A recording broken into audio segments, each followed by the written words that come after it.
Let's say that you want to iterate over some elements in two different vectors to create a new vector. So to do that, we can use a for loop. So let's create some toy data to do this. Do x less than dash 1 colon 3, enter y less than dash c paren 2 comma 4 comma 6 paren, and then we're going to do a check here by just providing what we want to do in this new vector z check less than dash c parentheses 1 times 6, 2 times 4, and 3 times 2.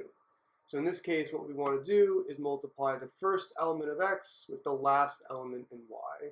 By the end, we're doing the first element in y and then the last element in x. And then we just want to create a placeholder z to save our data. So now we'll do the for loop. We'll do for paren I in 1 to 3, paren bracket, and then z bracket I less than dash x bracket I bracket times y bracket 4 minus I bracket enter bracket. So then when we look at z, we have 6, 8, 6. And then when we look at z check, we also have 6, 8, 6. If you like this, please like, comment, and subscribe.